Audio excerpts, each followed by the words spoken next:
Hello everyone, today in this video I will show you how to fix iPhone not vibrating on silent problem in iPhone 16 Pro or Plus.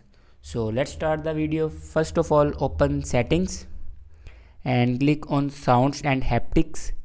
Scroll down, and if you turn off system haptics button, then turn this button on. After turning this button on, your problem will be fixed.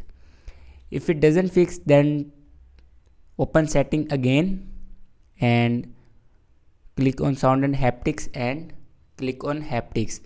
If you choose any other option, never play, don't play, any other option, then select always play.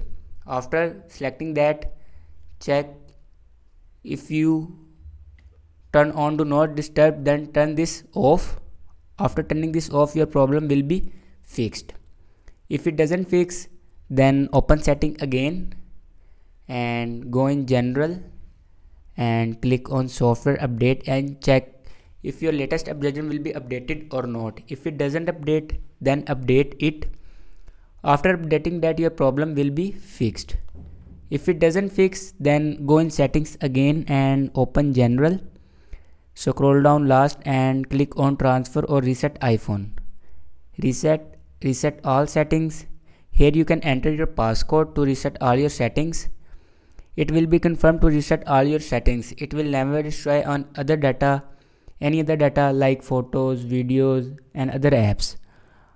After resetting that, restart your phone. For restart your phone, press and hold volume down button and power button at the same time and slide this icon to right side for restart your phone. After restart your phone, your problem will be fixed. Thanks for watching this video.